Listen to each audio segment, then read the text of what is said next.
السلام علیکم ورحمۃ اللہ وبرکاتہ نحمده ونصلی علی رسولہ الکریم اما بعد فاعوذ باللہ من الشیطان الرجیم بسم اللہ الرحمن الرحیم رب اشرح لی صدری ویسر لی امری واحلل عقدۃ من لسانی یفقہوا قولی۔ سبق نمبر 264 آیت نمبر 20 سے 38 تک، لیسن نمبر 264 آیت 20 to 38۔ وَيَقُولُ الَّذِينَ آمَنُوا، اور کہتے ہیں وہ لوگ جو ایمان لائے، لولا کیوں نہیں، نزلت اتاری گئی، سورتن کوئی سورت۔ سورتیں تو بہت اتر رہی تھی، یہاں خاص ایسی سورت کی طرف اشارہ ہے جس کے ذریعے انہیں جنگ کی اجازت ملے، قتال کی اجازت ملے، کیونکہ مکہ کے 13 سال ظلم و ستم برداشت کرتے ہوئے اب جب کہ مسلمانوں کو اپنے قدم جمانے کا موقع ملا تو مخلص اہل ایمان کا مطالبہ یہ تھا کہ کیوں نہیں ہمیں ایسا موقع ملتا کہ جس کے ذریعے ہم اس طاقت کا خاتمہ کرتے جو لوگوں کو اللہ کے راستے پر آنے سے روکتی ہے۔ فَإِذَا أُنزِلَتْ سُورَةٌ، پھر جب نازل کر دی گئی وہ سورت، محکمۃن محکم، متشابہ کا اپوزٹ، کہ جس کا حکم واضح ہو، ثابت ہو، وَذُكِرَ فِيهَا الْقِتَالُ، اور ذکر کر دیا گیا اس میں قتال یعنی جنگ کا، رَأَيْتَ الَّذِينَ، تم نے دیکھا ان لوگوں کو، یعنی جب یہ سورت نازل ہو گئی، فی قلوبہم مرض، جن کے دلوں میں بیماری تھی، ینظرون الیک، کہ وہ دیکھتے ہیں آپ کی طرف، اور یہاں بیماری سے مراد منافقت کی بیماری، دین میں کمزوری کی بیماری، کہ وہ آپ کی طرف دیکھ رہے ہیں، یعنی محمد صلی اللہ علیہ وسلم کی طرف۔ نظر، نظر یا دیکھنا، المغشی بے ہوش کا، یا جس پر غشی طاری ہو، علیہ جس پر، من الموت موت کی وجہ سے، یعنی منافقین قتال کا حکم پاتے ہی ایسے خوف زدہ ہوئے کہ گویا ان پر موت چھا گئی ہو۔ جس طرح حالت نزاع میں وہ شخص جس کی روح نکل رہی ہو اس کی آنکھوں کی ٹکٹکی بن جاتی ہے اور اس کی آنکھیں حرکت نہیں کرتی، تو ان کی آنکھیں بھی خوف کے مارے پھٹی کی پھٹی رہ گئی ہیں اور دہشت زدہ ہو گئے ہیں کہ ایسا حکم کیوں آ گیا۔ تو یہاں فرق بتایا گیا ہے مخلص مومنوں کے درمیان اور منافقوں کے درمیان، کہ سچے مومن کو جب اللہ کا کوئی حکم پتہ چلتا ہے تو وہ خوش ہوتا ہے یا وہ انتظار کرتا ہے کہ مجھے اللہ کے راستے میں کوئی قربانی کرنے کا موقع کب ملے گا۔ اس کے برعکس منافق اس بات سے ڈرتا رہتا ہے کہ اسے اللہ کے راستے میں کوئی قربانی نہ کرنی پڑے، لہذا دونوں کا طرز عمل یہاں الگ الگ بتا دیا گیا۔ ایک طرف ہیں وہ لوگ جو ایمان لائے ہیں اور دوسری طرف وہ لوگ جن کے دلوں میں بیماری ہے، ایک نیکی کے موقع کے انتظار میں ہیں اور دوسرے اس کا حکم پا کر خوف زدہ ہیں، کیونکہ منافقوں کو اس دنیا کی زندگی سے اتنی محبت تھی کہ کسی بھی قیمت پر اس کو نہیں کھونا چاہتے تھے، خواہ اس کے بدلے میں جنت ہی کیوں نہ ملے۔ اور یہاں جس چیز سے تشبیہ دی گئی ہے یہ بہت زبردست ہے، یعنی ان کے خوف کی کیفیت کی، کہ جیسے مرنے والے کی آنکھیں جس طرح بند جاتی ہیں یا ٹکٹکی ان کی بند جاتی ہے، اسی طرح ان کا حال ہے۔ کبھی کسی نے کسی مرتے ہوئے شخص کو دیکھا ہے قریب سے؟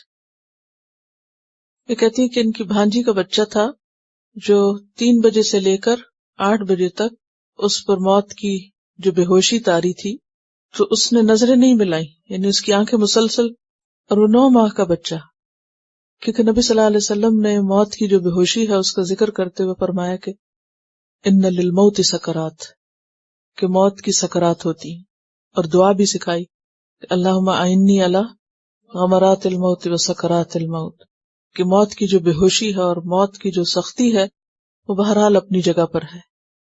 تو موت کی کیفیت میں مبتلا شخص جس طرح اپنے آس پاس کی حقیقتوں سے بیگانہ ہو جاتا ہے اور اس پر ایک خاص قسم کی کیفیت طاری ہو جاتی ہے، ان منافقوں کو قرآن کے اندر قتال کا حکم سن کر ایسی ہی بے ہوشی طاری ہو گئی کہ یہ حکم ہمیں ملا کیوں؟ یعنی شدید قسم کا نیگیٹو ری ایکشن.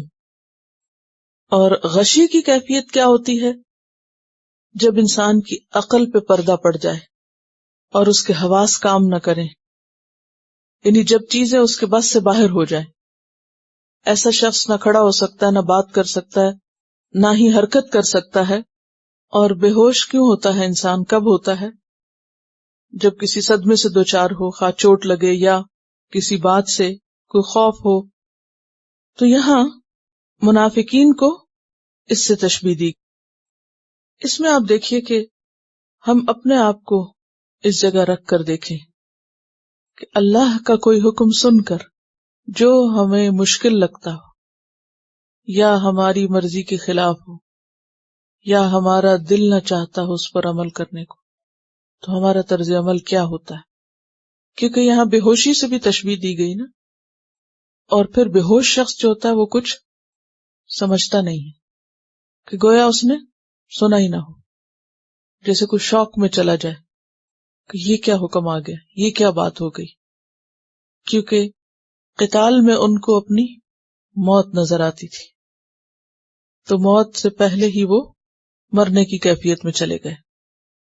عام محاورے میں بھی کہتے ہیں نا کہ فلاں حکم اس کے لیے موت ثابت ہوا، یہ بات اس کے لیے ایسی تھی جیسے اس پہ موت پڑ گئی ہو یا موت طاری ہو گئی ہو. تو اس سے آپ اندازہ لگائیں کہ دل کی کیفیت انسان کے باقی تمام طرز عمل پر یا اس کے رویے پر یا اس کی جسمانی حالت اور کیفیت پر کس طرح اثر انداز ہوتی. اور انسان کے جو دل کا حال ہوتا ہے وہ کسی نہ کسی طرح چہرے سے ظاہر ہو جاتا ہے. ہم بھی تو بعض اوقات کوئی حکم آتا ہے تو کہتے ہیں I'm not prepared yet، ابھی میں تیار نہیں ہوں اس کو ایکسپٹ کرنے کے لیے. مجھے پتا ہے یہ قرآن میں ہے، موجود ہے، لیکن ابھی میں نہیں تیار. کیا مشکل ہے؟ کیوں نہیں تیار؟ جس کے اندر ایمان ہوتا ہے اس کے لیے تو اللہ کا ہر حکم ہے، اس میں تیاری کی کیا بات ہے؟ کیا ہم موت کے لیے تیار ہیں؟ نہیں، کسی وقت بھی آ سکتی.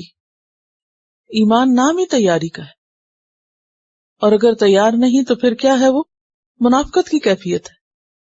فَأَوْلَى لَهُمْ، پس ہلاکت ہے ان کے لیے. اولا کا لفظ جو ہے یا تو ویل سے ہے، اور ویل کا معنی کیا ہوتا ہے؟ ہلاکت. اور ویل سے پھر صرف ویل نہیں، ویل سے بھی افعال التفضیل کا صیغہ، یعنی بہت ہی زیادہ ہلاکت. اور یا پھر یہ لفظ ولیون سے ہے، واو لام یہ. اور ولیون کیا ہوتا ہے؟ قرب، قرابت. اور اس سے پھر اگر یہ افعال التفضیل کا صیغہ ہو تو مراد کیا ہے؟ کہ زیادہ قریب تھا، یعنی زیادہ بہتر تھا، زیادہ اچھا تھا. اس صورت میں اس کا تعلق اگلی آیت کے شروع سے ہے. تو دو معنی ہو گئے.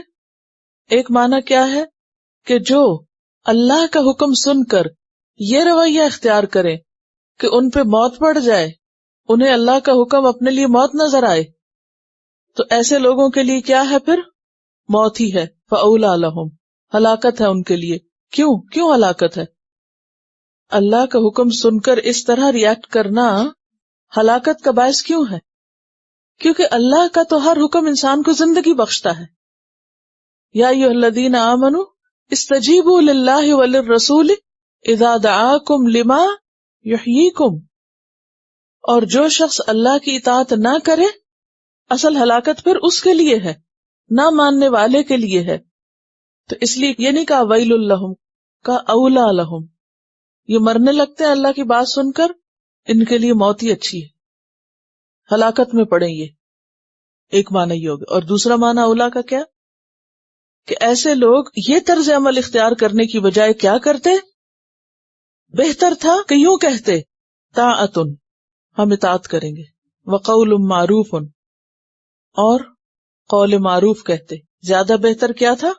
اطاعت کرتے. یعنی اولا لہم طاعتن وقول معروف. قول معروف کا تعلق بھی کس سے؟ یعنی اللہ کے حکم سن کر لبیک کہتے، سمعنا و اطعنا کہتے، اور دوسروں کو بھی اس پہ تیار کرتے. اس کی بجائے انہوں نے کیا کیا؟ ایک منفی رویہ اختیار کیا. اور اگر ہم اولا لہم کا تعلق پچھلی آیت سے قرار دیں تو یہاں سے پھر اس صورت میں معنی کیا ہوگا کہ یہ ایک نیا جملہ شروع ہو رہا ہے، اور وہ کیا ہے کہ طاعت و قول معروف، اطاعت اور قول معروف یہ سب پتہ ہے. یعنی ان منافقین کی اطاعت کا حال بھی اور ان کی باتیں یہ سب معلوم ہے. فَإِذَا عَزَمَ الْأَمْرُ، پھر جب لازم ہو جائے کام. عزمہ کا کیا معنی ہوتا ہے؟ عزم کہتے ہیں نا پکا ارادہ. جب ارادہ پکا ہو جائے، مقرر ہو جائے، الامر اس کام پر. کس کام کی طرف اشارہ یہاں؟ قتال کی طرف. یعنی اگر قتال یا جنگ کا ارادہ پکا ہو جائے کیونکہ حکم آ گیا ہے، موقع آ گیا ہے، تو ایسے موقع پر فَلَوْ صَدَقُ اللَّهَ، پھر اگر وہ سچ کہتے اللہ سے یا سچ کر دکھاتے اللہ سے. کس چیز کو؟ ان وعدوں کو جو پہلے کرتے رہے. لَكَانَ خَيْرًا لَهُمْ، البتہ ہوتا بہتر ان کے لیے. کیونکہ جب تک حکم نہیں آیا تھا تو زبانی کلامی یہ بہت بڑی بڑی باتیں کرتے تھے اللہ اور رسول کو خوش کرنے کی، کہ ہم تو تابعدار ہیں اور بہت مخلص ہیں اور بہت فرما بردار ہیں، ہمیں تو جو بھی حکم دیا جائے ہم ماننے کے لیے تیار ہیں. لیکن جب حکم آ گیا تو سب بھاگ گئے. تو کہا کیا جا رہا ہے کہ اس موقع پر جب کہ اب پکا حکم آ گیا، سورت محکم نازل ہو گئی، تو اب ہونا کیا چاہیے تھا کہ پھر اپنے دعووں کو، اپنی باتوں کو اب یہ سچ کر دکھاتے. جو کہا تھا وہ کر کے دکھاتے.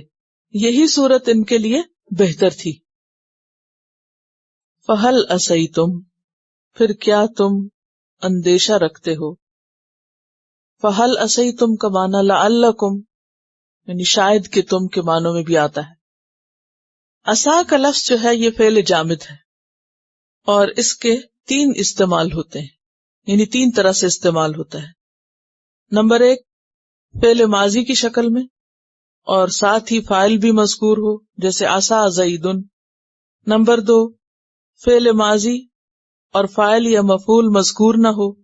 اور نمبر 3 فعل ماضی مفعول مذکور ہو اور فاعل ساتھ نہ ہو. ٹھیک ہے، ایک صورت میں فاعل ہو، دوسری صورت میں فاعل یا مفعول مذکور نہ ہو، اور تیسری میں فاعل ساتھ نہ ہو بلکہ جو مفعول مذکور ہے اس کا ذکر ہو. فَهَلْ أَسَيْتُمْ، تو ہو سکتا ہے کہ تم، توقع ہے کہ تم، ان تولیتم، اگر تم حاکم بن جاؤ، یا دوسرا معنی ہے منہ موڑ جاؤ، ان تفسدوا فی الارض، کہ تم فساد کرو گے زمین میں، وتقطعوا ارحامکم، اور تم کاٹو گے رشتہ داریوں کو اپنے.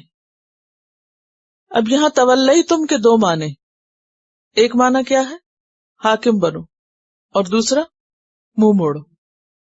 یعنی چونکہ مدنی دور کا آغاز تھا نا، منافق ساتھ شریک ہو گئے تھے اور اہل ایمان میں سے بھی کچھ ابھی کمزور تھے. جیسے جنگ احد میں بھی کیا ہوا تھا کہ منافقین کا طریقہ دیکھ کر مسلمانوں کے، مخلص مسلمانوں کے 2 گروہ بھی ڈاواں ڈول ہونے لگے. سورۃ توبہ میں بھی آپ نے پڑھا کہ تم میں سے ایسے لوگ موجود ہیں جو ان کی باتیں سنتے ہیں اور ان سے انفلوئنس ہو جاتے ہیں. تو چونکہ ابھی مسلمانوں کی پوری تربیت نہیں ہوئی تھی، وہ پختگی نہیں آئی تھی، ابھی استقامت اس طرح کی نصیب نہیں ہوئی تھی، لہذا فرمایا کہ اگر اس صورت میں جب کہ تم اللہ کے احکام پوری طرح قبول کرنے کو تیار نہیں، تو اس حالت میں اگر تمہیں زمین میں کوئی اقتدار دے دیا جائے تو بجائے اس کے کہ تم کچھ فائدہ پہنچاؤ، کیا کرو گے؟ کام خراب کرو گے، زمین میں فساد پھیلاؤ گے اور رشتہ داریوں کو توڑو گے. اور یہ ایک عام جانی بوجھی بات ہے کہ اگر کسی نااہل کے سپرد کوئی ذمہ داری کر دی جائے جبکہ اس کی تربیت پختہ نہ ہوئی ہو تو اس سے فائدے کی بجائے نقصان زیادہ ہوتا ہے، وہ کام بنانے سے زیادہ بگاڑتا ہے. اور اس میں دو چیزیں خاص طور پر، نمبر ایک بگاڑ اور نمبر دو تعلقات کی خرابی. اور دوسرا معنی کیا ہے کہ اگر تم اسلام سے منہ موڑ گئے، تولی تم کا دوسرا معنی کیا؟ تم منہ موڑ گئے کس سے؟ دین سے، اسلام سے. تو ایسی صورت میں پھر پلٹ جاؤ گے کس کی طرف؟ دور جاہلیت کی طرف. اور دور جاہلیت میں عربوں کا پیشہ کیا تھا؟ فساد، لوٹ مار، قتل و غارت، بیٹیوں کو زندہ درگور کرنا، قطع رحمی. وَتُقَطِّعُ أَرْحَامَكُمْ، اور اپنی قرابتوں کی بھی پرواہ نہیں کرو گے، رشتوں کی بھی پرواہ نہیں کرو گے. تھوڑی سی مشکل ہیں آیات، لیکن مدنی صورتیں جو ہوتی ہیں ان کے اندر گہرے معنی ہوتے ہیں، کئی معنی بعض اوقات ہوتے ہیں. فعل سے اسم تفضیل اولا بنے تو بہت ہی ہلاکت کا معنی ہے، اور ولی ان کا معنی ہوتا ہے قرب، قریب تر، یعنی بہتر یہ ہے، قریب یہ ہے یعنی زیادہ اچھا، یہ اجدرو کے معنوں میں. یعنی بہتر تھا کہ یہ منہ موڑنے کی بجائے اطاعت کرتے اور بھلی بات منہ سے نکالتے. یعنی ان کے لیے بہتر یہ ہے. کیا بہتر ہے؟ طاعتن، اطاعت، کس کی بجائے؟ کہ موت کا مظاہرہ کرنے کی بجائے. ٹھیک ہے، مراد یہ ہے کہ اس صورت میں جبکہ اہل ایمان کے بیچ میں کچھ تو کمزور ایمان کے لوگ ہیں جن کی دینی حالت ابھی پوری طرح سٹرونگ نہیں، اور کچھ تو ہے ہی منافق، تو ایک ایسا گروہ جو ابھی کچا پکا ہے اس کو اگر زمین میں حکومت دے دی جائے تو وہ کرے گا کیا؟ اس وقت آپ دیکھ لیجئے امت مسلمہ کا حال ہے نا، حکومتیں بہت سی یا نہیں. تو چونکہ دینی تربیت نہیں ہے پختہ تو نتیجہ کیا ہے؟ یعنی زبان سے تو مسلمان ہیں لیکن عملی طور پر یا وہ ایمان اس طرح دلوں میں نہیں اترا ہوا، تو اس صورت میں ایک نہیں بیسیوں مسلمان حکومتیں ہوتے ہوئے بھی ان کے اپنے حالات کیا ہیں، یا مسلمانوں کے ساتھ یا اپنے ہی رعایا کے ساتھ ان کے سلوک کیا ہیں. اسلام کے نام پر بھی ملک حاصل کر کے پھر اسلام کا حال کیا وہاں. تو کہا یہ جا رہا ہے کہ ایسی صورت میں اگر تمہیں والی بنا دیا جائے تو تم کیا کرو گے؟ توقع ہے کہ پھر تم سے ایکسپیکٹ یہی کیا جاتا ہے کہ تم پھر فساد ہی کرو گے اور رشتے کاٹو گے. دلوں کا حال اللہ ہی بہتر جانتا ہے، لیکن سب کو ہی خطاب کیا جا رہا ہے، سبھی کی طرف اشارہ ہے. کیونکہ اس پکے مومنوں کے ساتھ اگر کچھ بھی فسادی قسم کے لوگ شامل ہو جائیں تو کیا ہوتا ہے؟ اگر میجورٹی ایسے لوگوں کی نہ ہو کہ جو پختہ ایمان والے ہوں تو فساد ہی ہوتا ہے. اور دوسرا معنی کیا ہے کہ اگر تم منہ موڑ جاؤ، یعنی یا تو تمہیں سروائیو کرنا ہے. کیسے؟ اب تم پہ جنگ مسلط ہو رہی ہے تو جواب دینا ہے، دفاع کرنا ہے. اور اگر تم نہیں کرتے تو نتیجہ کیا ہوگا؟ جہاں سے چلے تھے وہیں واپس پہنچ جاؤ گے، سارا شرازہ بکھر جائے گا. دین سے منہ موڑ جاؤ گے تو کیا کرو گے؟ وہی کرو گے جو دور جاہلیت میں کرتے تھے. کیا کرتے تھے؟ فساد، لوٹ مار. اصل میں پوری صورت کو ذہن میں رکھیں، سچویشن پوری ذہن میں رکھیں، تب معنی سمجھ میں آئیں گے. کن حالات میں صورت نازل ہوئی؟ ہجرت ہوئی ہے قریب کے دور میں، مدینہ میں آ گئے ہیں، کچھ تھوڑے سے قدم جمے ہیں. شروع میں نے بتایا تھا کہ اگرچہ مدینہ میں آ کر وہ مکہ والی سپریشن تو ختم ہو گئی تھی، لیکن اب بھی کیا تھا کہ وہاں سے ایسے گروہ آتے تھے جو مسلمانوں کے اونٹوں کو لوٹ لے جاتے، یعنی اہل مکہ کے وہ پیچھا کر رہے تھے، مسلمانوں کو بھی آس پاس کے ادھر ادھر سے مار جاتے تھے. اور پھر کچھ ہی عرصے کے بعد جنگ بدر کا موقع آ گیا. تو ایسی صورت میں اب مسلمانوں کے پاس کیا تھا؟ یا تو کم ہونے کے باوجود قدم جما کے لڑیں، دفاع کریں، اپنے آپ کو سنبھالیں، یا پھر میدان جنگ چھوڑ کے بھاگ نکلے. تو اگر وہ اس موقع پر جبکہ اب جنگ کا حکم دیا جا رہا ہے ایک دوسرے کو دیکھ کے ڈر کے بھاگ نکلے تو نتیجہ کیا ہوگا؟ سب قصہ پاک ہو جائے گا. یہاں تک آ کر بھی کیونکہ پوری طرح دین جمع تو نہیں. کیوں آپ صلی اللہ علیہ وسلم نے جنگ بدر میں یہ دعائیں مانگی تھی کہ اللہ اگر یہ چھوٹا سا گروہ تو اس کو کامیابی نہیں دے گا تو پھر یہاں تیری عبادت کرنے والا کوئی نہیں رہے گا. اولئک الذین لعنہم اللہ، ایسے لوگوں پر اللہ نے لعنت کی. کیسے لوگوں پر؟ مفسدون پر، اور رشتوں کو کاٹنے والوں پر، کام بگاڑنے والوں پر. فَأَصَمَّهُمْ، تو اس نے ان کو بہرا کر دیا. کس سے؟ حق بات سننے سے. وَأَعْمَى أَبْصَارَهُمْ، اور اندھا کر دیا ان کی آنکھوں کو. کس سے؟ ہدایت کے راستے سے. ان کو نظر ہی نہیں آتا کہ انہیں کس طرف جانا ہے اور کیا کرنا ہے. تو بیسیکلی اللہ کی رحمت سے دور کون لوگ ہوتے ہیں؟ جو اللہ کے حکم سے بھاگتے ہیں اور جو اللہ کے حکم کو پوری طرح قبول نہیں کرتے. جب قبول نہیں کرتے تو نتیجہ کیا ہوتا ہے؟ کاموں میں بگاڑ پیدا ہوتا ہے، اور جب کاموں میں بگاڑ پیدا ہوتا ہے تو اجر کی بجائے الٹا اللہ کی رحمت سے دوری ہوتی ہے. اور اس کا بڑا نقصان کیا ہوتا ہے کہ انسان ضد میں آ کر حق بات سننا چھوڑ دیتا ہے، حق کے رستے کو دیکھنا اور حق پر عمل کرنا چھوڑ دیتا ہے. یہ کانسیکوینسز ہوتے ہیں. کس بات کے؟ اللہ کا حکم نہ ماننے کے. کریں کیا پھر؟ افلا یتدبرون القرآن، کیا پھر وہ قرآن میں غور و فکر نہیں کریں گے؟ سیکوینس بن رہا؟ سمجھ آ رہی؟ الحمدللہ. کیونکہ حل یہی ہے، اللہ کے احکامات جو قرآن میں اللہ نے نازل کیے، کھلے دل سے ان کو قبول کرنا اور ان کو سمجھنا اور ان میں غور و فکر کرنا اور ان کی حکمت کو جاننا، اس کو خوب خوب سمجھنا. ام علی قلوب اقفالها، یا ان کے دلوں پر تالے پڑے ہوئے ہیں جو کھل نہیں رہے، بات سمجھتے نہیں. کیونکہ قرآن ہی دلوں کے تالے کھولتا ہے نا. تالے کو کھولنے کے لیے صرف چابی نہیں چاہیے ہوتی، بعض اوقات تیل بھی لگانا پڑتا ہے. کیونکہ جو تالے بہت عرصے سے بند ہو تو ان کو کیا ہوتا ہے؟ زنگ لگ جاتا ہے. تو دلوں کی جو خرابیاں ہوتی ہیں، دلوں کی جو بیماریاں ہیں، وہ زنگ ہیں. کون سی بیماریاں دلوں کی؟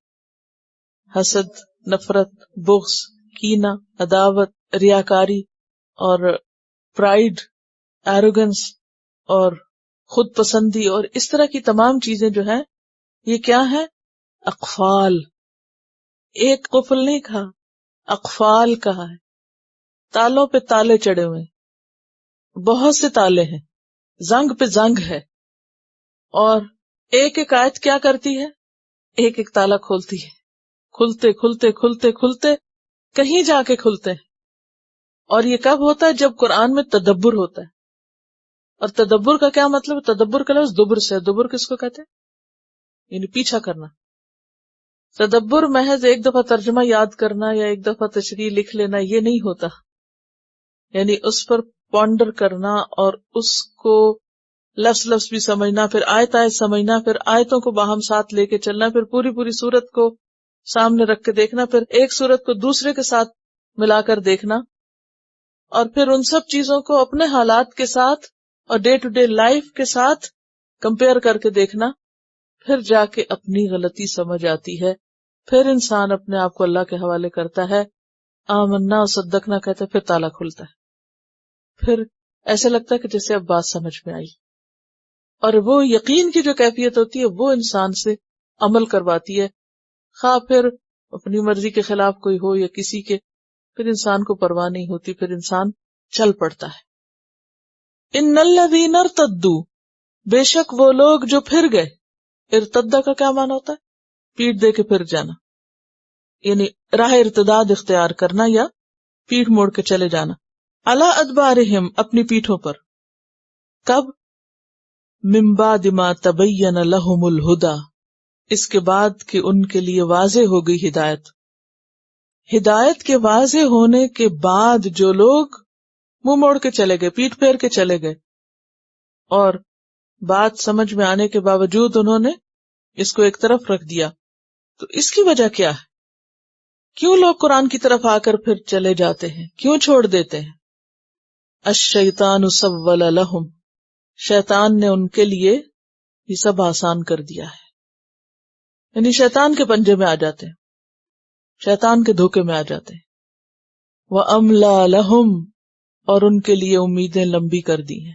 دنیا کی محبت میں ان کو ایسا الجھایا، دنیا کی تیاری کے لیے اتنا ان کو لگا دیا ہے کہ گویا ہمیشہ ان کو یہیں رہنا ہے، اور آخرت کی تیاری کے لیے ان کے پاس وقت نہیں. تو دین کا راستہ نظر آنے کے بعد، دین کی بات سمجھ آنے کے بعد پھر انسان اس کو صرف دنیا کے لیے چھوڑ دے، تو یہ ایسے ہی لوگوں کے بارے میں کہا جا رہا ہے. اور خصوصی طور پر جو منافقین تھے، ان کی منافقت کی اصل وجہ اور سبب یہی تھی. کیا؟ دنیا کی محبت. تو جب انسان پر دنیا کی محبت چھا جائے اور دنیا کی محبت اس کو روک دے، کس سے؟ قرآن پر غور و فکر کرنے سے اور دین پر عمل کرنے سے، تو ایسے ہی لوگوں کو یہ سمجھایا جا رہا ہے کہ اس کی اصل وجہ کیا ہے. عملہ کا لفظ جو ہے یہ عمل سے ہے، اور عمل کس کو کہتے ہیں؟ امید کو، لمبی امید یا جھوٹی امید کے لیے عام طور پر آتا ہے. کیونکہ شیطان کا کام کیا ہے؟ یعدہم ویمنیہم وما یعدہم الشیطان الا غرورا. اور سوّلہ کا لفظ پہلے کہاں پڑا ہے؟ سورۃ یوسف میں. سوّلہ یسوّل تسویل کا کیا معنی ہوتا ہے؟ نفس کا کسی ایسی چیز کو جس پر وہ حریص ہو مزین کرنا اور برائی کو اچھی شکل میں پیش کرنا. تو الشیطان سول لہم، یعنی شیطان نے ان کی برائیاں اور ان کا یہ طرز عمل ان کے لیے بہت خوبصورت بنا دیا، اور ان کو دنیا کی زندگی کی ایسی ایسی لمبی امیدیں دلائی ہیں کہ جن میں وہ غرق ہو کر رہ گئے.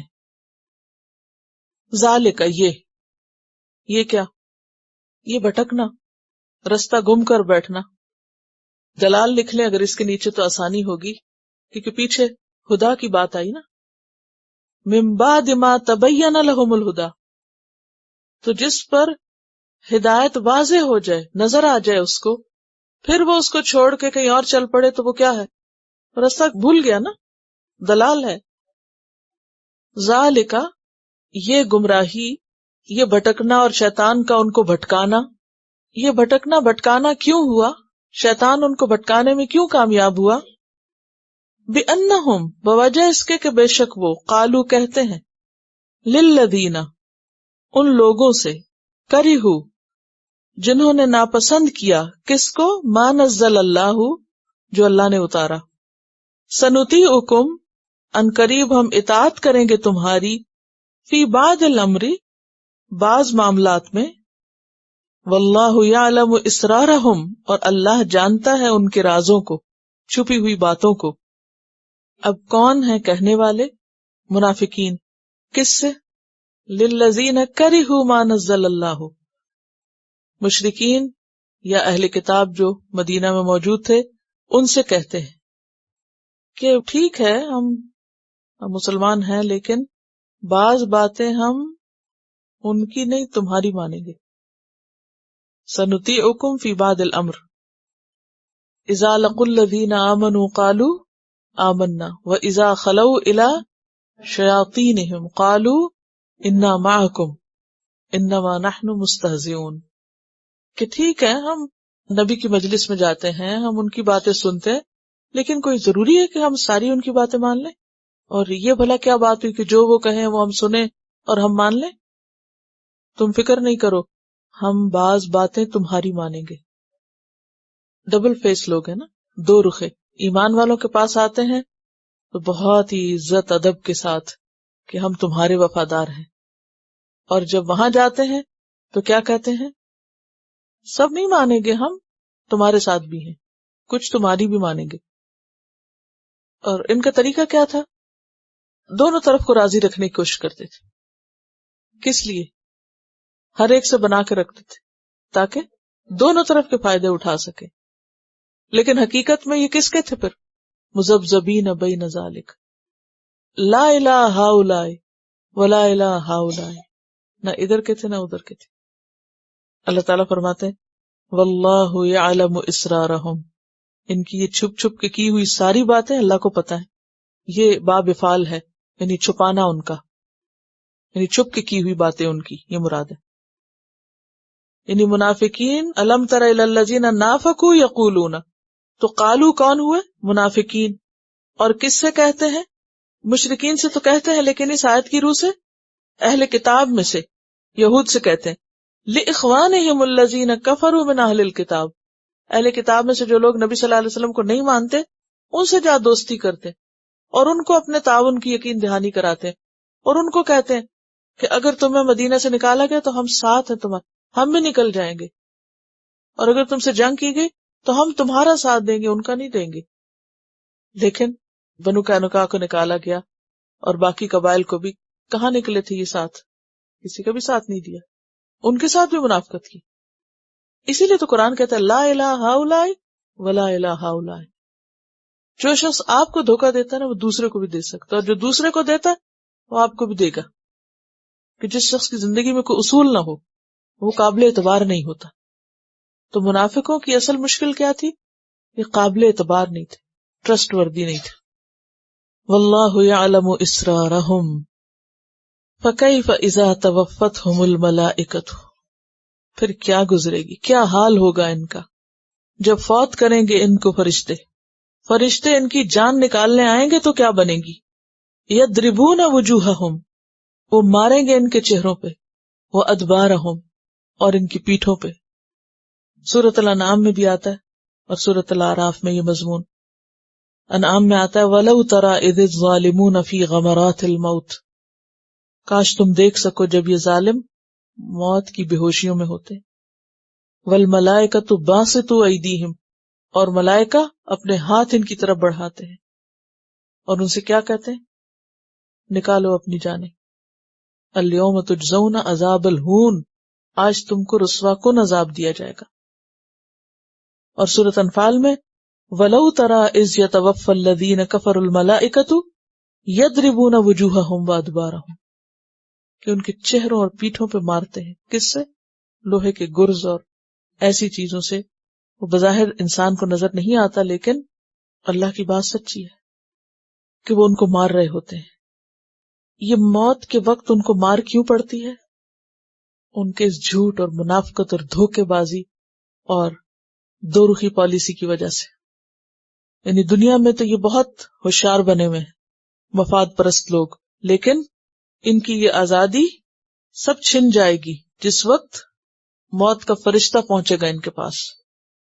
قبر اور قیامت تو ابھی دور ہے، اس سے پہلے ہی جو ہی ان کی جان نکلے گی ان کو اپنا حشر نظر آ جائے گا، کیونکہ منافقت جو ہے یہ بدترین خصلت ہے۔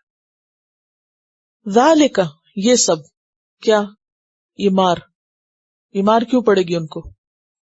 بِأَنَّهُمْ، اس وجہ سے کہ بے شک انہوں نے اتبعوا، پیروی کی، کس چیز کی؟ ما اسخط اللہ، جو غصہ دلائے اللہ کو، یعنی انہوں نے وہ کام کیے جس پر اللہ ناراض ہوا، اللہ کو ناراض کرنے والے کاموں کے پیچھے لگے رہے۔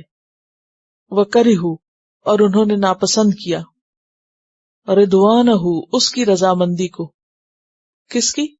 اللہ کی۔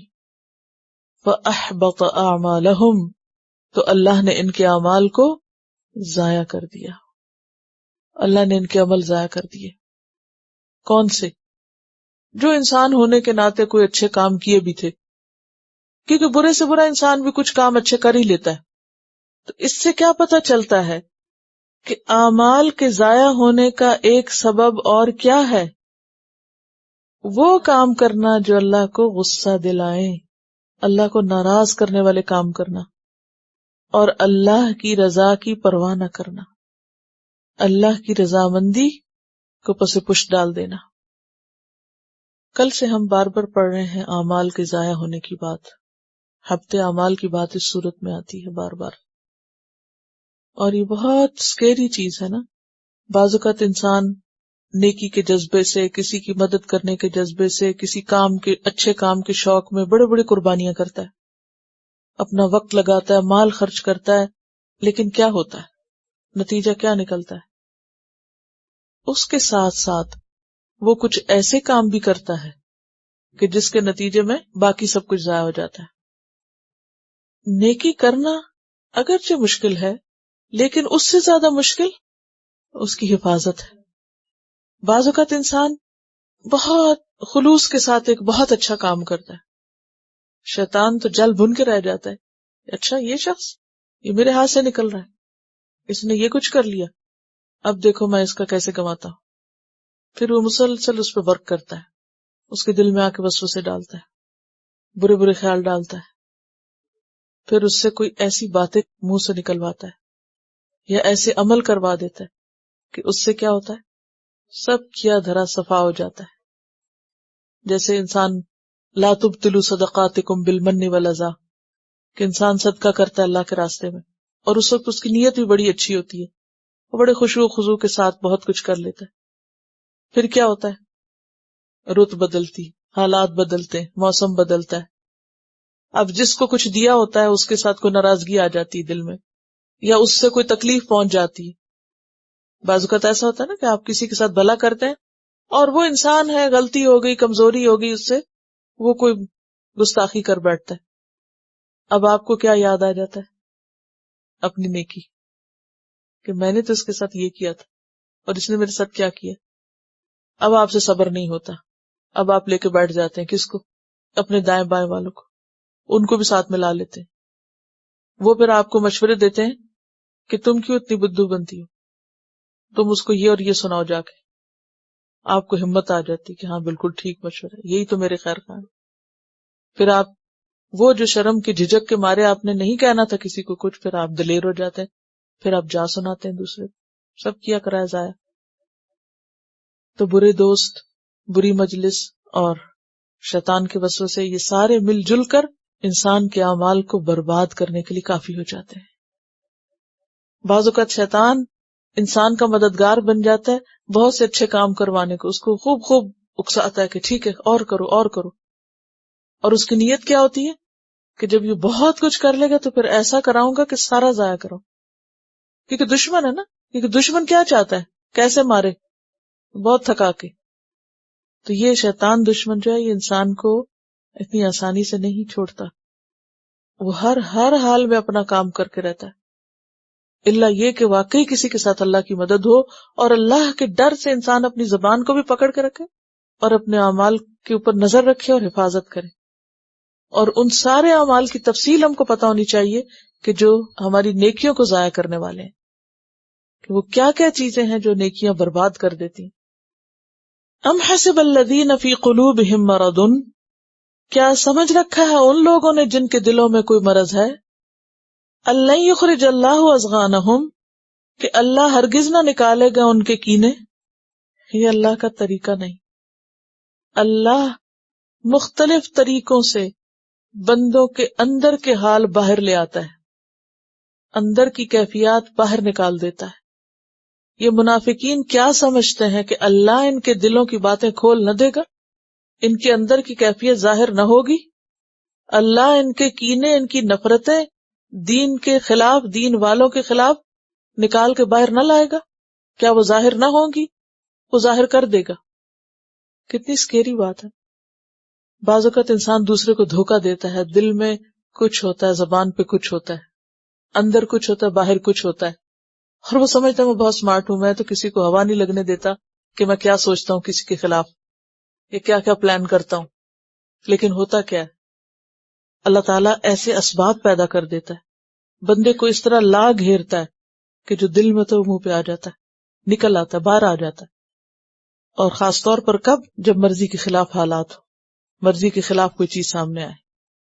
اس لیے انسان کو دنیا اور آخرت کی رسوائی سے، شرمندگی سے بچنے کے لیے کیا کرنا چاہیے؟ دلوں کی صفائی پہ توجہ کرنی چاہیے. لوگوں کے خلاف، دین کے کسی بھی چیز کے خلاف اگر دل میں نفرت ہے نا، اس کو نکالنے کی فکر کریں، اسے دھونے کی فکر کریں. جب دل سے نکل جائے گی تو پھر جتنا بھی کوئی آپ کو کھنگالے، ہلائے جلائے، کیا نکلے گا باہر؟ جب ہے ہی نہیں اندر نفرت تو نکلے گی کہاں سے؟ جب آپ کے دل میں خیر ہی خیر ہے دوسروں کے لیے تو وہ خیر ہی پھوٹے گی، وہ زبان سے بھی پھوٹے گی، وہ رویے سے بھی، وہ ہر طریقے سے. اگر آپ سنسیئر ہیں تو سنسیریٹی سامنے نکل کے آئے گی.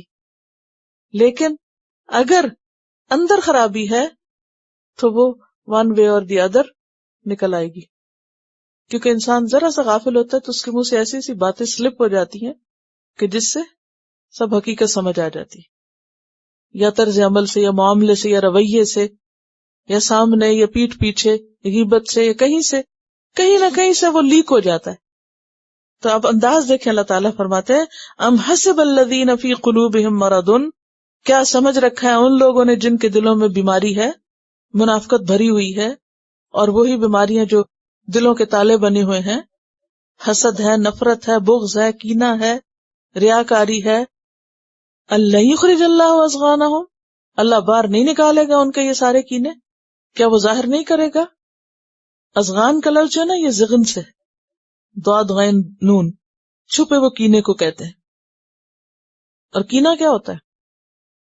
ایسی ناراضگی جس کو انسان دل سے نہ نکالے، چھپی ہوئی ناراضگی جو اندر ہو گئی. بعض اوقات ایسا ہوتا ہے نا کہ کسی کے لیے اندر کوئی ناراضگی ہے یا نفرت ہے یا حسد ہے یا کوئی بھی بری فیلنگ ہے، اب کیا ہو رہا ہے، اوپر سے چھپایا جا رہا ہے مختلف طریقوں سے، لیکن کیا وہ چھپتا ہے؟ کہیں نہ کہیں سے آ کر راز کھل جاتا ہے نا کہ کون کس کے لیے کیا ہے. اسی طرح اگر کسی کے لیے دل میں محبت ہے تو وہ چھپتی نہیں، وہ کہیں نہ کہیں والہانہ انداز میں انسان اظہار کرتا ہے. تو یہ ایک ایسی کیفیت ہے کہ انسان کو ڈرنے کا مقام ہے. اور جب کسی کے بھی دل کا راز اس کے عمل کے خلاف کھل کے سامنے آتا ہے تو اس سے بڑی رسوائی کوئی نہیں ہوتی. منافقین جو انتہائی جھوٹے تھے، ہر وقت دعوے کرتے تھے ہم دین کے بڑے دوست ہیں اور ہم بڑے ایماندار ہیں اور ہمیں اللہ رسول سے محبت ہے، جو ہی کوئی ایسا وقت آتا کہ جب ان کا امتحان ہوتا سب فیل ہو جاتے. وَلَوْ نَشَاءُ، اور اگر ہم چاہیں، لَأَرَيْنَاكَهُمْ، البتہ ہم آپ کو دکھا دیں انہیں. ہم چاہیں تو ہم آپ کو سامنے لا کے دکھا دیں وہ کون ہے، انگلی رکھ کے بتا دیں کہ کون ہے یہ مجلس میں. فَلَعَرَفْتَهُمْ، پھر البتہ تم جان لو، بِسِیمَاهُمْ، ان کے چہروں سے. سیما کا مطلب چہرہ بھی ہوتا ہے اور نشانی اور علامت بھی ہوتا ہے. پھر تم جان لو یا ضرور جان لو گے ان کی علامتوں سے. ان کے چہروں پر لکھا ہوا ہے، ان کے چہرے بتاتے ہیں. چہرے کیا بتاتے تھے؟ دیکھیں، آپ کے لیے اگر کسی کے دل میں محبت ہو تو وہ اس کے چہرے پہ ہوتی ہے یا نہیں؟ اگر آپ کے لیے اس کے دل میں نفرت ہے یا حسد ہے تو وہ بھی نظر آتا ہے. تو اس لیے اللہ تعالیٰ فرماتے کہ ہم چاہیں تو تمہیں صاف بتا دیں، لیکن ایسی ضرورت نہیں، آپ ان کے چہروں سے بھی جان لیں گے، ان کے چہروں سے پتہ چل جائے گا. چہرے دل کے عکاس ہوتے ہیں، دل کی کتاب ہوتے ہیں. وَلَتَعْرِفَنَّهُمْ فِي لَحْنِ الْقَوْلِ، اور البتہ تم ضرور پہچان لو گے ان کو. لام بھی تاکید کا اور نون شد کا، اس لیے میں نے 2 دفعہ ضرور کہا ہے. ضرور پہچان لو گے ان کو، فی لحن القول، لحن کہتے ہیں لہجے کو، انداز کو. القول بات کے انداز سے، بات کے لہجے سے تم ان کو پہچان لو گے. یعنی ان کی مصنوعی اور کھوکھلی باتیں اوپر کی، ان سے فوراً تمہیں سمجھ آ جائے گی کہ یہ جو کچھ کہہ رہے ہیں they don't mean it، یہ دل سے نہیں کہہ رہے، یہ صرف اوپر سے باتیں کر رہے ہیں. یعنی ان کے لہجے اور انداز گفتگو سے ان کے دل کا اور باطن کا حال بالکل نمایاں ہو جائے گا. اور ویسے ایک حقیقت بھی ہے کہ انسان کی گفتگو، حرکتیں، اس کا ایٹیٹیوڈ، اس کی نگاہوں کا انداز، آنکھیں ملانا یا نہ ملانا، وہ سب بتا دیتا ہے. اگرچہ منافق اس میں بہت ماہر تھے، یعنی اپنے جذبات چھپانے میں اور اپنے چہرے پہ کچھ آنے نہیں دیتے تھے، لیکن اس کے باوجود بھی سب نمایاں ہو جاتا. وَلَتَعْرِفَنَّهُمْ فِي لَحْنِ الْقَوْلِ، یہ حضرت عثمان کا ایک قول اس موقع پر بتا دیتی ہوں لحن القول سے متعلق. حضرت عثمان رضی اللہ تعالیٰ عنہ کہتے ہیں کہ جو شخص کوئی چیز اپنے دل میں چھپاتا ہے، اللہ اس کو اس کے چہرے سے اور سبقت لسانی سے ظاہر کر دیتے ہیں. یعنی دوران گفتگو اس سے کچھ ایسے کلمات یا الفاظ منہ سے نکل جاتے ہیں جس سے اس کا دلی راز کھل جائے.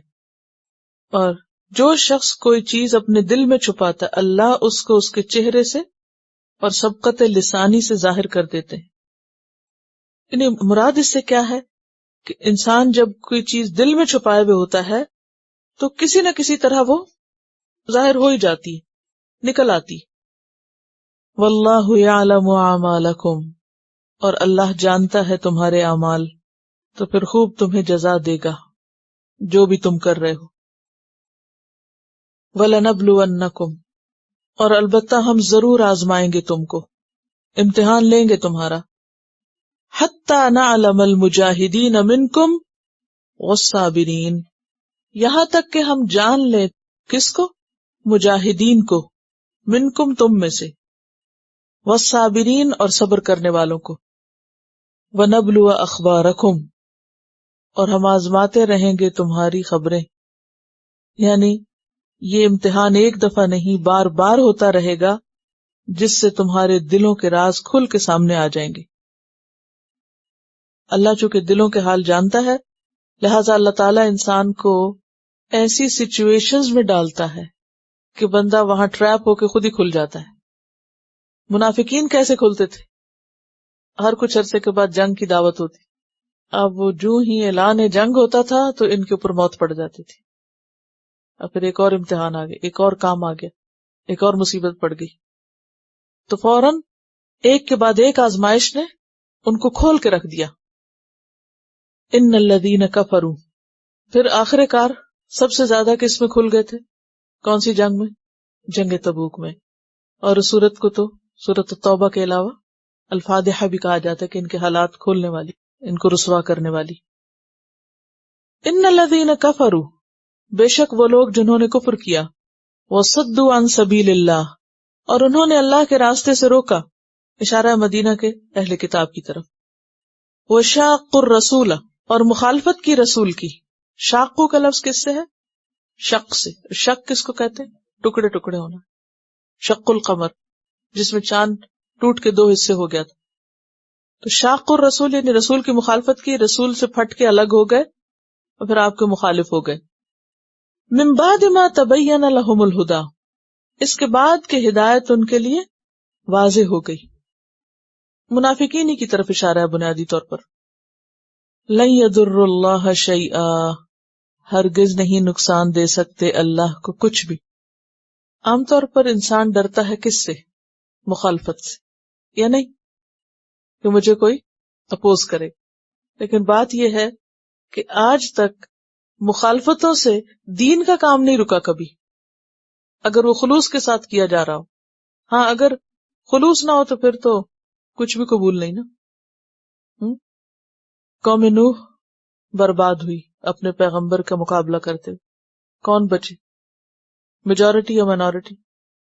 قوم عاد، قوم سمود. پوری تاریخ بتاتی خود محمد صلی اللہ علیہ وسلم کی کیسی کیسی مخالفتیں نہیں ہوئی. کتنی بار تو آپ پر قاتلانہ حملہ ہوا، کوئی آپ کا بال بیکا نہیں کر سکا. تو بات یہ ہے کہ یہ جو دھمکی دی جاتی ہے نا کہ ہم آپ کے خلاف ہو جائیں گے، ہم آپ کو چھوڑ دیں گے، ہم آپ کو نقصان دیں گے، یہ چیزیں اللہ کے دین کو نہیں نقصان دیتی، کیونکہ اللہ کا دین شروع زمانے سے آج تک باقی ہے. چاہے وہ تھوڑے لوگوں میں ہو لیکن اس کو کوئی مٹا نہیں سکا. وہ کہتے ہیں نا کہ پھونکوں سے یہ چراغ بجھایا نہ جائے گا. وہ کہتے ہیں تم دیے باد مخالف سے نہ گھبرائے عقاب، تو چلتی ہے تجھے اونچا اڑانے کے لیے. مخالفتیں انسان کو اور مضبوط کرتی ہیں. یعنی 2 نتیجے نکلتے ہیں مخالفت کے.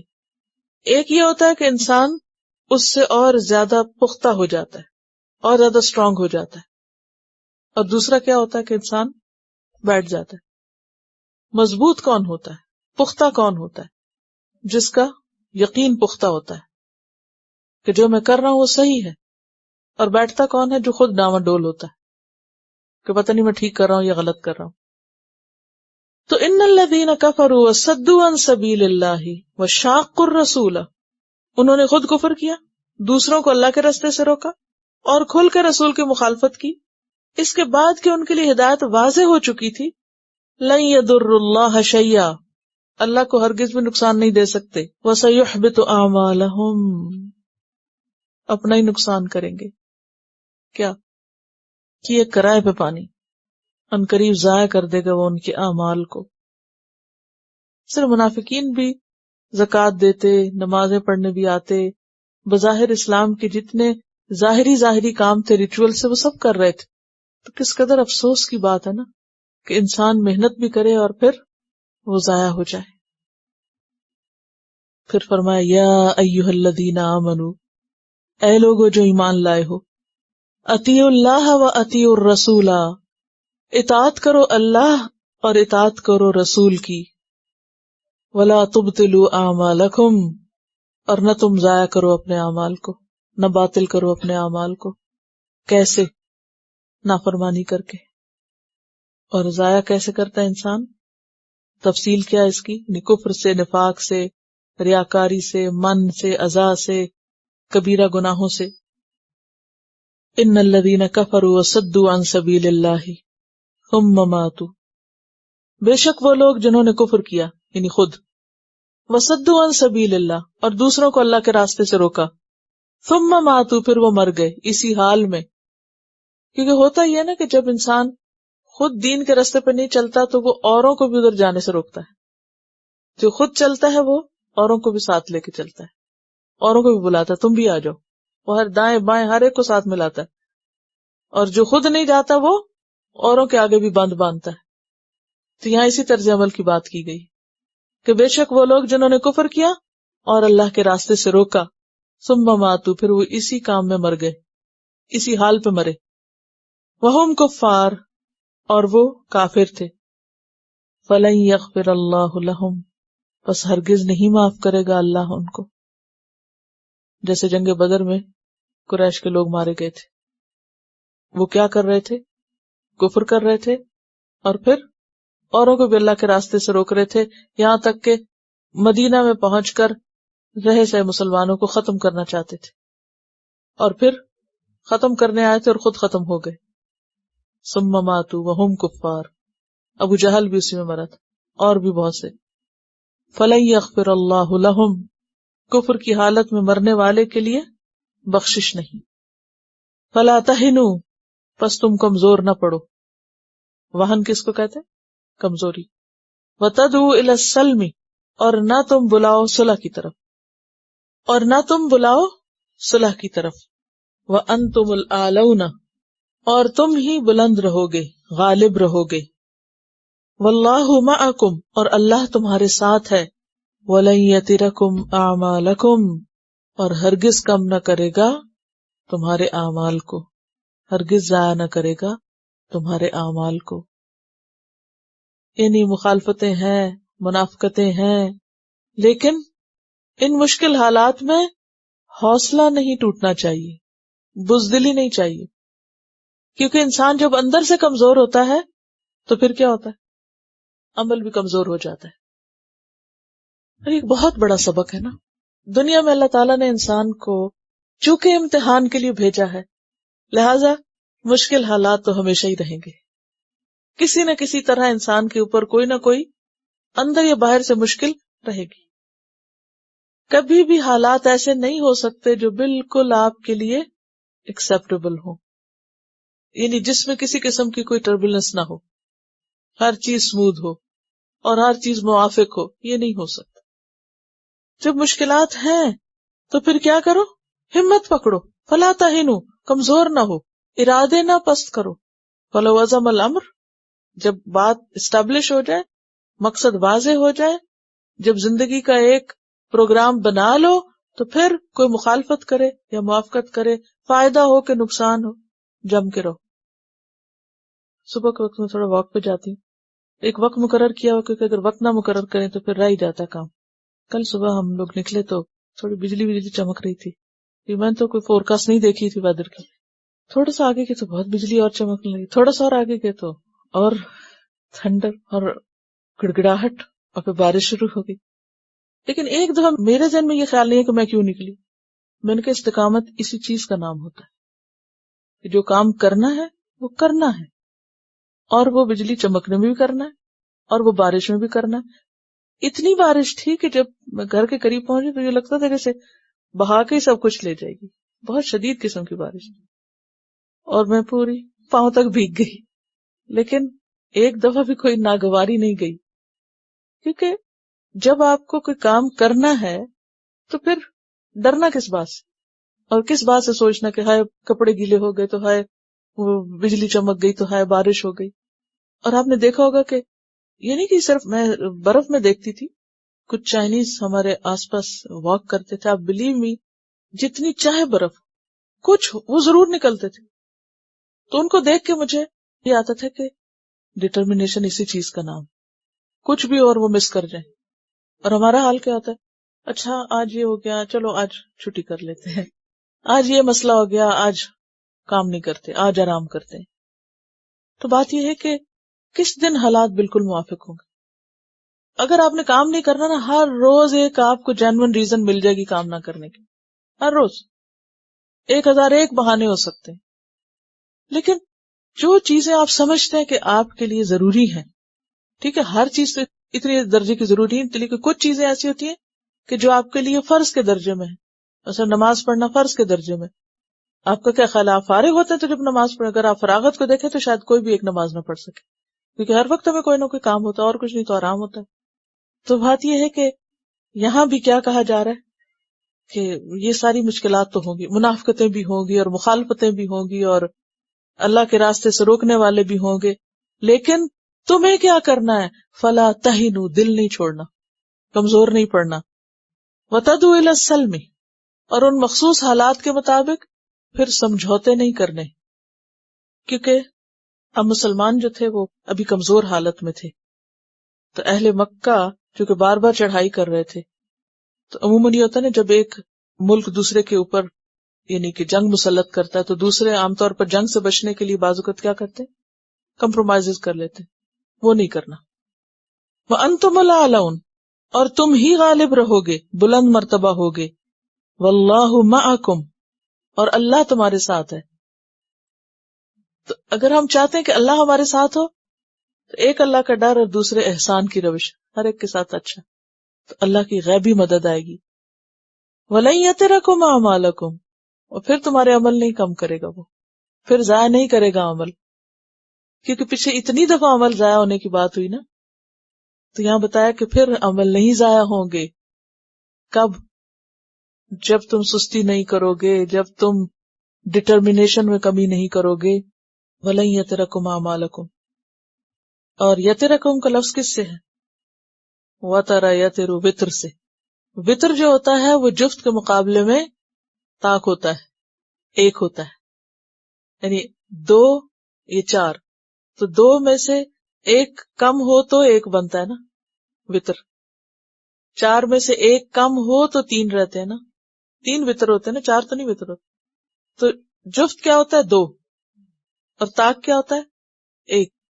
تو دو میں سے ایک نکل گیا، پھر ایک رہا نا. تو یہ عمل جو ہے کم ہونے کا، یعنی دو میں سے ایک نکل جانے کا، یہ ہے وطر. ٹھیک ہے. وَلَن يَتِرَكُمْ، اور کم نہیں کرے گا، یعنی آدھے بھی نہیں جائیں گے یا کوئی حصہ بھی نہیں جائے گا اعمالکم، تمہارے اعمال کا. کتنا ضروری سبق ہے یہ یاد رکھنا کہ وہ کون سے کام ہیں کہ جس سے انسان کے اعمال ضائع ہونے سے بچ جائیں. کیونکہ قیامت کے دن وَنَضَعُ الْمَوَازِينَ الْقِسْطَ لِيَوْمِ الْقِيَامَةِ فَلَا تُظْلَمُ نَفْسٌ شَيْئًا وَإِنْ كَانَ مِثْقَالُ حَبَّةٍ مِّنْ خَرْدَلٍ أَتَيْنَا بِهَا وَكَفَى بِنَا حَاسِبِينَ. اور یہ جو بات کی گئی نا وَأَنْتُمُ الْأَعْلَوْنَ، اور تم ہی بلند رہو گے، بیسیکلی ارادے کی کمزوری اور بزدلی سے منع کیا جا رہا ہے. فَلَا تَهِنُوا، بودے نہ بنو، کمزور نہ ہو، سست نہ پڑو، ہمت نہ ہارو، اور نہ ہی تم صلح کی درخواستیں کرو. صلح کی درخواست کون کرتا ہے؟ جو بزدل ہو، لڑنا نہ جانتا ہو، جو اپنی کمزوری کا اعتراف کر لے. کہا کہ نہیں اب تمہارے وہ حالات نہیں ہیں. کیونکہ پیچھے بات شروع ہوئی تھی نا جہاں سے کہ جب ان سے کہا جاتا ہے کہ آؤ اب جنگ کرو، تو ایک گروہ جو ہے وہ بھاگنے لگتا ہے، اور دوسرا گروہ کیا سوچتا ہے، مثلاً چلو صلح کر لیتے ہیں، ابھی کمزور ہیں ہم. نہیں، صلح نہیں کر سکتے. اچھا، یہاں پر ایک اور غلط فہمی کا بھی ازالہ کیا گیا کہ بعض لوگ یہ سمجھتے تھے کہ جو لا الہ الا اللہ پڑھ لے اس کو کوئی گناہ نقصان نہیں دیتا، ان پہ جو مرضی کرے. یہاں کیا کہا کہ نہیں، پہلے پختہ ارادہ کرو، جو کرنے کا کام ہے کرو، پھر تمہارے اعمال کم نہیں ہوں گے. لیکن اگر تم اپنے کرنے کا کام ہی نہیں کرتے کہ ہم نے لا الہ الا اللہ پڑھا ہے اور ہم جنت میں چلے جائیں گے، تو یہ بات نہیں ہے. اب بھی بہت سے لوگ سوچتے ہیں. اصل میں منافقت کب جنم لیتی ہے؟ جب ایمان کی کمزوری ہوتی ہے. ایمان کی کمزوری کب ہوتی ہے؟ جب انسان کا اللہ سے تعلق نہیں ہوتا. اللہ سے تعلق کے لیے کیا ضروری ہے؟ ایک طرف نمازوں میں اخلاص اور خشوع، اور دوسری طرف قرآن سے مضبوط تعلق. یہ پورا ایک سرکل جب بنتا ہے. کیا چیز روکتی ہے؟ دنیا کی مشغولیت.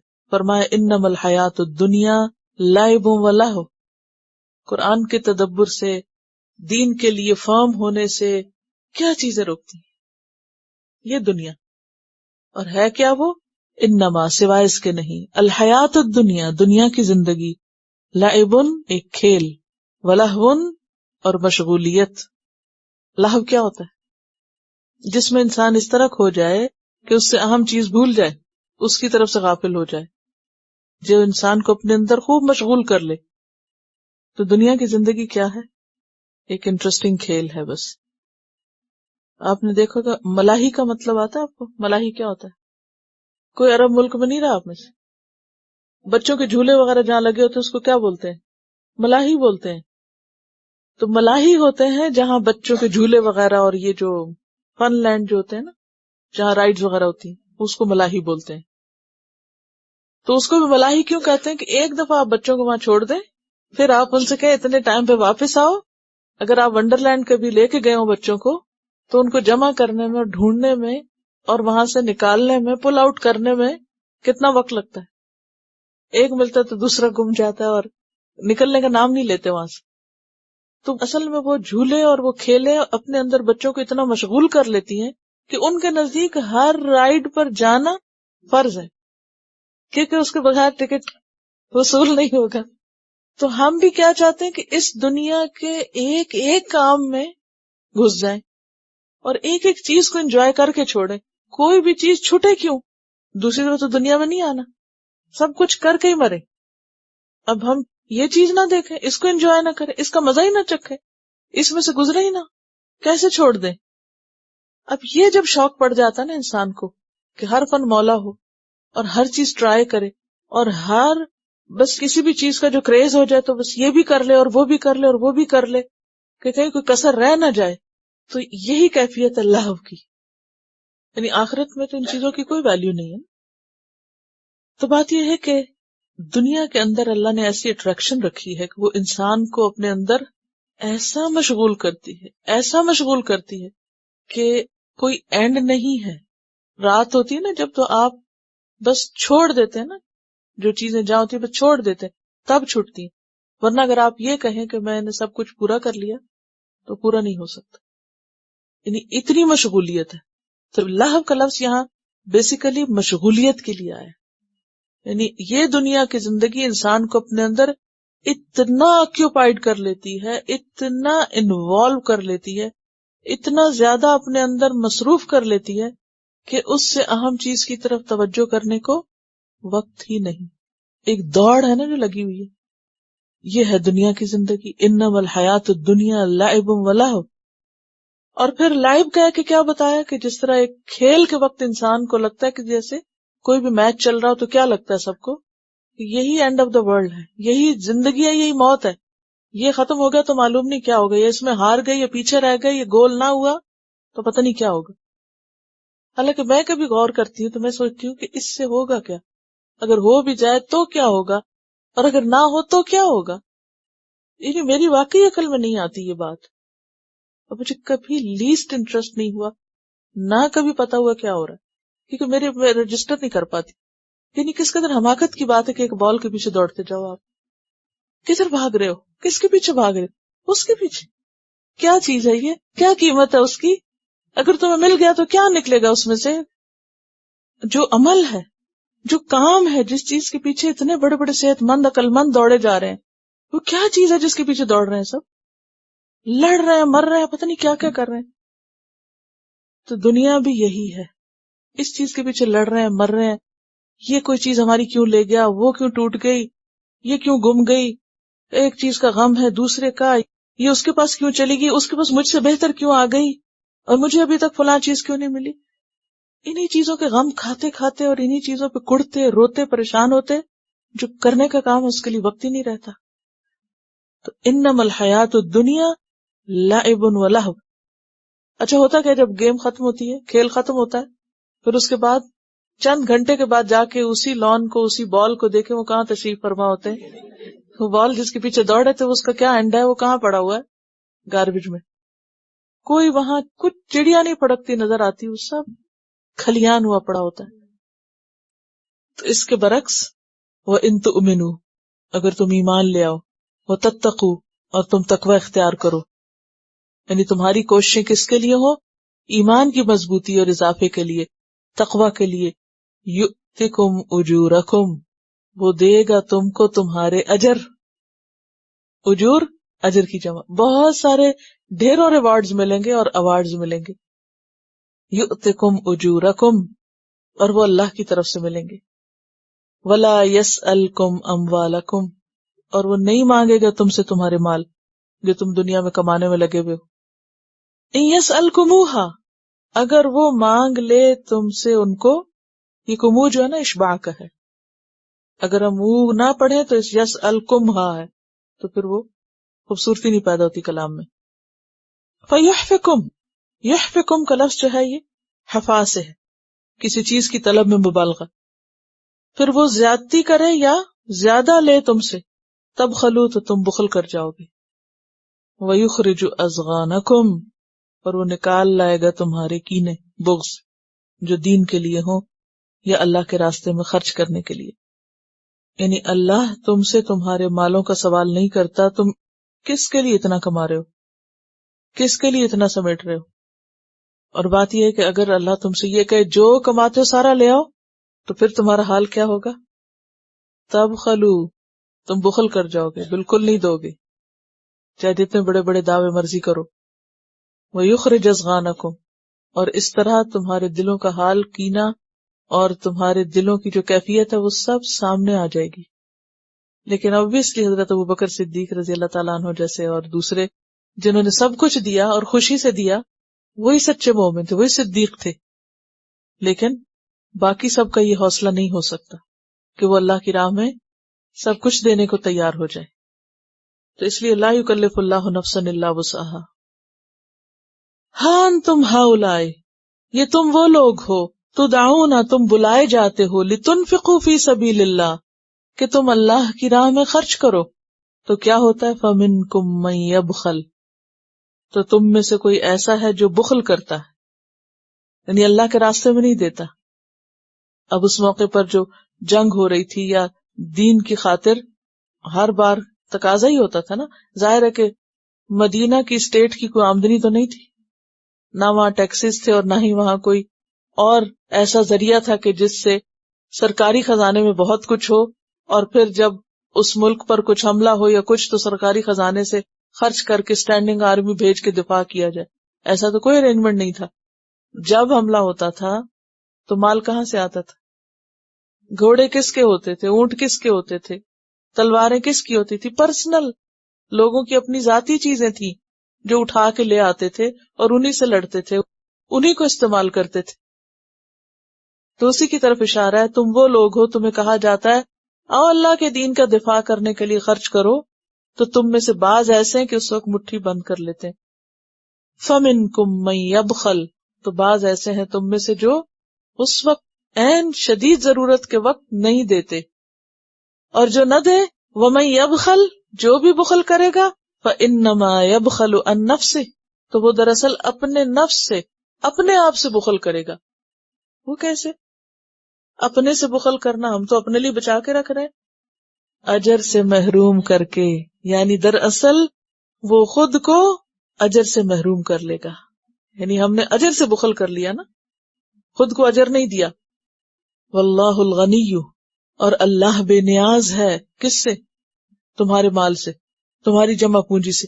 وانتم الفقراء، اور تم فقیر ہو، تم محتاج ہو، تمہیں ضرورت پڑتی ہے. وَإِن تَتَوَلَّوْا، اور اگر تم منہ پھیرو گے، منہ موڑ جاؤ گے. کس سے منہ موڑ جاؤ گے؟ اللہ کے دین سے، اللہ کے دین کی حفاظت کے کام سے، اللہ کے دین کی خدمت کے کام سے نہیں آؤ گے اس طرف، تو اللہ کیا کرے گا؟ یستبدل قوما، بدل کر لے آئے گا ایک قوم کو، ایک دوسری قوم لے آئے گا، دوسرا گروہ لے آئے گا، غیرکم جو تمہارے سوا ہوں گے، یعنی تمہاری جگہ دوسروں کو لے آئے گا، ثم لا یکونوا امثالکم پھر وہ نہ ہوں گے تم جیسے، تم سے اچھے ہوں گے، اللہ کے دین کی خدمت کرنے والے ہوں گے، اس کے لیے قربانی کرنے والے ہوں گے، جیسے سورۃ النساء میں بھی فرمایا ان یشاء یذھبکم ویأت بآخرین وکان اللہ علی ذلک قدیرا، کہ اگر وہ چاہے تو تم کو لے جائے اور دوسروں کو لے آئے، اور اللہ اس پر پوری طرح قادر ہے، اس کو تمہاری ضرورت نہیں۔ تو جو دیتا ہے اپنا وقت، اپنی جان، اپنا مال، وہ خود کو فائدہ پہنچاتا ہے، اور جو روکتا ہے وہ اپنا نقصان کرتا ہے، اجر سے خود کو محروم کرتا ہے، اور اگر کوئی بار بار ایسا کرتا ہے تو اللہ اس کو اٹھا پھینکتا ہے اور اس کی جگہ کسی اور کو چن لیتا ہے، پھر وہ اللہ کے دین کی خدمت کرتا ہے، وہ اللہ کے دین کو آگے بڑھاتا ہے۔ تو بات یہ ہے کہ دین کے لیے اگر کوئی شخص بھی کچھ قربانی کر رہا ہو تو وہ کسی پر بھی احسان نہیں کر رہا، وہ دراصل اپنے آپ پر احسان کر رہا ہے، کیونکہ وہ خود کو ہی فائدہ پہنچا رہا ہے، اور اگر کوئی نہیں کرتا تو اپنا نقصان کرتا ہے۔ جب یہ آیت نازل ہوئی تو ترمذی کی روایت میں آتا ہے حضرت ابو ہریرہ سے کہ جب صحابہ کے سامنے یہ آیت پڑھی گئی تو صحابہ نے عرض کیا، یا رسول اللہ صلی اللہ علیہ وسلم، وہ ایسی کون سی قوم ہے کہ اگر ہم خدا نخواستہ دین سے روگردانی کرنے لگیں تو وہ ہمارے بدلے میں لائی جائے گی۔ دیکھیں نا، صحابہ بیٹھے ہوئے ہیں اور آپ آیت پڑھ رہے ہیں اور کہا جا رہا ہے اگر تم منہ موڑ جائے، یہ ایسے ہی جیسے میں آپ سے کہوں اگر تم لوگ نہیں پڑھو گے تو اللہ اور لے آئے گا پڑھنے والے۔ تو کتنا ڈائریکٹ خطاب ہے نا۔ تو صحابہ کرام کے سامنے آیت پڑھی جا رہی ہے، اگر تم منہ موڑ گئے تو اللہ تمہاری جگہ اور لوگ لے آئے گا۔ تو انہوں نے پوچھا کہ وہ کون ہوں گے جو ہماری جگہ ہوں گے اور پھر وہ ہماری طرح احکام سے روگردانی نہیں کریں گے؟ تو آپ نے حضرت سلمان فارسی کی ران پہ ہاتھ رکھ کر فرمایا، یہ اور اس کی قوم، اگر دین حق ثریا ستارے پر بھی ہوتا، اگر دین حق ثریا ستارے پر بھی ہوتا تو فارس کے کچھ لوگ وہاں پہنچ کر دین کو حاصل کرتے اور اس پر عمل کرتے، کیونکہ خود حضرت سلمان فارسی کیسے پہنچے تھے دین تک۔ تو آپ نے فرمایا کہ اس جیسے اور بھی وہ جہاں بھی ہوتا وہ وہیں پہنچ جاتے۔ ہمارا تو کیا دل چاہتا ہے کہ ہمارے گھر تک پہنچ جائے، اور گھر بھی پہنچ جائے تو ہم سو جاتے، پھر بھی نہیں ہم کام کرتے، پھر بھی اس بہتی دولت سے فائدہ نہیں اٹھاتے، پھر بھی غفلت برتتے ہیں۔ لیکن کچھ لوگ ایسے ہیں کہ جو اس کی تلاش میں کہاں تک جاتے ہیں۔ آپ نے ریسنٹلی پڑھا حضرت سلمان فارسی کا واقعہ، کتنے مرحلوں سے گزرے، ہر دروازہ بند ہوا، پھر ایک نئی طرف کو، پھر ایک نئی طرف، پھر ایک، حتیٰ کہ پہنچ گئے جہاں انہیں پہنچنا تھا۔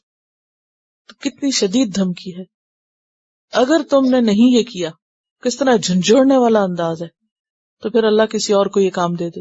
اور آپ کو معلوم ہے کہ ہوا کیا، نبی صلی اللہ علیہ وسلم کے جانے کے بعد جب عربوں کی اکثریت جو تھی وہ حکومت سنبھالنے اور حکومت کے پیچھے اور ان چیزوں میں لگ گئی، تو علم کی خدمت کس نے کی تھی؟ اجمیوں نے کی۔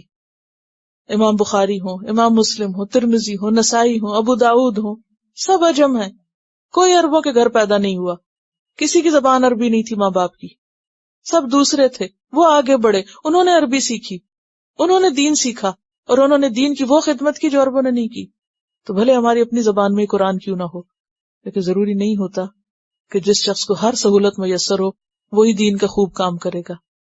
یہ تو نیتوں اور ارادوں اور جذبوں پر ہے، تم نہیں کرو گے اللہ کسی اور کو لے آئے گا۔ کیونکہ عام طور پہ کیا کہتے ہیں، گھر کی مرغی دال برابر، جس انسان کو مفت میں نعمتیں مل جاتی ہیں وہ عموماً اس کی قدردانی نہیں کرتا، تو اللہ اور لوگوں کو چن لیتا ہے ان کاموں کے لیے۔ تو یہ تو کسی بھی شخص کی اپنی سعادت اور خوش قسمتی ہے کہ اللہ اس کو اس کام کے لیے منتخب کر لے، اور جس کو یہ نعمت مل جائے، الیوم اکملت لکم دینکم واتممت علیکم نعمتی وردیت لکم الاسلام دینا، تو اس کو ہاتھ سے جانے نہ دے، کیونکہ اگر اس نے اس نعمت کو چھوڑا تو کسی اور کے پاس چلی جائے گی۔ اور اب آپ دیکھ رہے ہیں نا کہ اگر مسلمان اسلام سے بیزار ہوتے نظر آ رہے ہیں تو اللہ بے شمار ایسے لوگوں کو اسلام کی طرف موڑ رہا ہے، اور ایسے ایسے لوگ اسلام قبول کر رہے ہیں۔ کل ہی مجھے کسی نے ایک ویڈیو بھیجی، تو اس میں کیلیفورنیا کی کوئی ایک اینا نام کی ایک لڑکی تھی، میرے خیال ہے کہ کوئی فلم سٹار تھی یا کیا، بارہ مجھے اب صحیح یاد نہیں رہا کہ کیا اس کا کام کاج تھا، لیکن بہت ایک جسے کہنا چاہیے کہ دین سے دور، لیکن اس نے اسلام قبول کیا. اور 9/11 کے تھوڑے ہی عرصے کے بعد، اسی طرح کچھ عرصہ پہلے بھی مجھے کسی نے ایسی ایک کلپ بھیجا ویڈیو کا، تو اس میں بھی ایک ایسی خاتون کی کہانی. تو بات یہ ہے کہ یو نیور نو کہ کتنی بھی چالیں یا کتنی بھی سازشیں دین کے خلاف، جب ایک قوم یا ایک گروہ اس کی قدر نہیں کرتا تو اللہ تعالیٰ اوروں کو اس کی جگہ لے آتا ہے. اور یہ ایک دفعہ نہیں، تاریخ میں ریپیٹڈلی یہ منظر دہرایا گیا ہے کہ جن کے پاس تھا ان کے ہاتھوں سے نکل گیا اور دوسروں تک چلا گیا، دوسروں کو پہنچ گیا. کیونکہ یہ کسی کی میراث نہیں ہے، یہ کسی کی وراثت نہیں ہے، نہ یہ کسی نسل اور خون میں چلتا ہے. یہ ایمان جو ہے، ایمان والوں کی میراث ہے. جو اسے قبول کرے گا یہ اسی کا ہے، چاہے کوئی عرب ہو یا عجم ہو، اپنا ہو یا پرایا ہو. تو یہ سراسر خوش قسمتی اور سعادت ہے اگر اللہ کسی کو دے دے، اور جس کو دے دے وہ اس کی قدر کرے اور اس پر شکر گزار ہو تاکہ نعمت میں اور اضافہ ہو. اور کبھی کچھ بھی قربانی کرنی پڑے، جان، مال، عزت، اولاد، کسی بھی چیز کی، تو انسان اس کو مصیبت نہ سمجھے، سعادت سمجھے کہ اللہ نے مجھے چنا اس کے لیے. کیونکہ عام طور پر کیا ہوتا ہے، اگر دین کے راستے میں تھوڑی سی مشکل آ جائے تو ہم کہتے ہیں غلطی کی. تو بچا بچا کے نہ رکھ اسے، تیرا آئینہ ہے وہ آئینہ کہ شکستہ ہو تو عزیز تر ہے نگاہ آئینہ ساز میں. چلیے تلاوت سنیے.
سبحانک اللہم و بحمدک نشہد ان لا الہ الا انت نستغفرک و نتوب الیک. السلام علیکم و رحمۃ اللہ وبرکاتہ. Quran vocabulary 100%. The best application to understand Quran. Study with flashcards. Word list. Learn 25% of Quran vocabulary in 7 days. Multiple MCQs to practice and test vocabulary. Single choice. Multiple choice. True false. Bookmark difficult words. Study wrongly answer words. Test your skills. 12 essential grammar lessons at Learn Quranic Grammar. You can select number of words to study from bookmarks. Select number of times wrongly answered words for study. Test your skills with multiple choice flashcard, true false, matching words and single choice MCQs. Grammar lessons are available in PDF format. Native Quranic and Urdu fonts. Available at Google Play and Apple App Stores. Download it today to contribute in the Islamic Apps Development Project. Quran vocabulary 100% in Urdu. Visit smartappsweb.com.